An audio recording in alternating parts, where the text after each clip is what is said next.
ఈ తెలంగాణ అభివృద్ధిలో మీ అందరి సహకారం అవసరం ఉన్నది. ఎవరికి చేతనైనంత వాళ్ళు చేయగలిగినంత చేస్తే రాబోయే రోజుల్లో దేశమే కాదు ప్రపంచంతోనే మనం పోటీ పడవచ్చు. చాలా మంది నాతో అంటుంటారు అమరావతితో మనం పోటీ పడాలి. అమరావతి, బెంగళూరు, ముంబై, ఢిల్లీ, చెన్నై మన పోటీ కాదు. మన పోటీ న్యూయార్క్ కావచ్చు, టోక్యో కావచ్చు, లండన్ కావచ్చు, ఇట్లాంటి నగరాలతో పోటీ పడాలి. టోక్యో చూసి నేర్చుకోవడానికి మనకంటే గొప్పగా వాళ్ళు ఏం నిర్వహిస్తుందో అవగాహన కల్పించుకోవడానికి పర్యటన.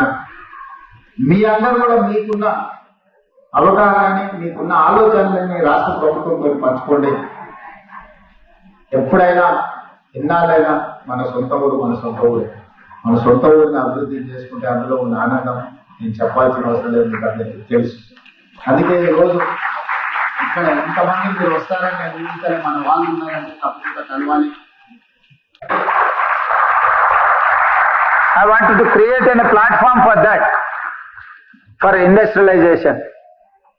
ఐటీ ఫార్మాలో మనం సాధించాల్సినంత ప్రగతి సాధించినాం. ఇప్పుడు పరిశ్రమలను తెచ్చుకోవాల్సిన అవసరం ఉన్నది. ఈ పరిశ్రమల కోసం మన స్టేట్ ల్యాండ్ లాక్ స్టేట్.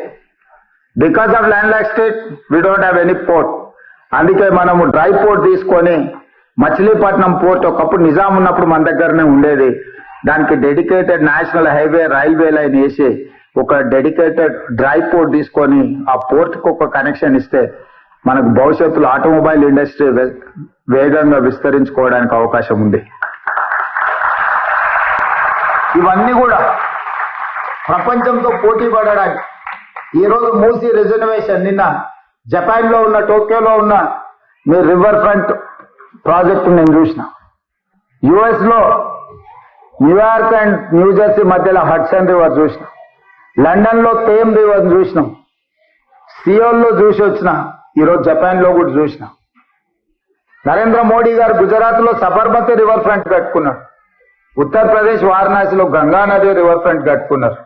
ఈ రోజు ఢిల్లీలో యమునా నదిని కడతామంటారు. నీళ్ళు అనేది సంస్కృతికి, నీళ్ళు అనేది అభివృద్ధికి.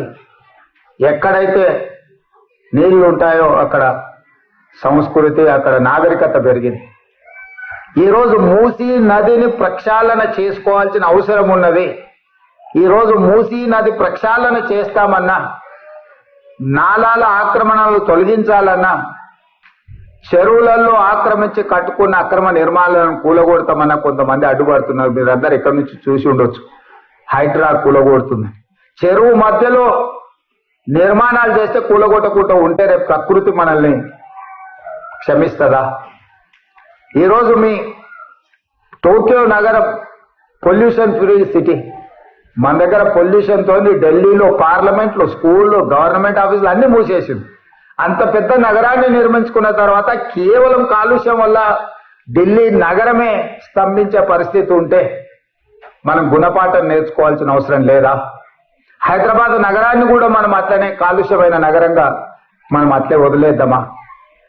ఈరోజు మూసి ప్రక్షాళన అందుకోసమే నేను చెప్తున్నా.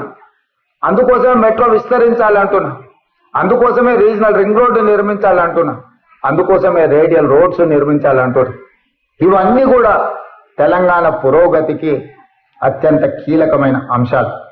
సాగునీటి ప్రాజెక్టుల నిర్మాణమే కాదు, సాంకేతిక నైపుణ్యమే కాదు, పరిశ్రమలు రావాలి, పెట్టుబడులు పెరగాలి, ఉద్యోగ ఉపాధి అవకాశాలు కల్పించాలనేదే మన ప్రభుత్వం యొక్క విధానం. అందుకే కదా తెలంగాణ రాష్ట్రం తెచ్చుకున్నది. అందుకే కదా పిల్లలు ప్రాణాలు ఇచ్చి తెలంగాణ రాష్ట్రాన్ని సాధించింది. అందుకే కదా మనం మాకు బాధ్యత ఇచ్చింది.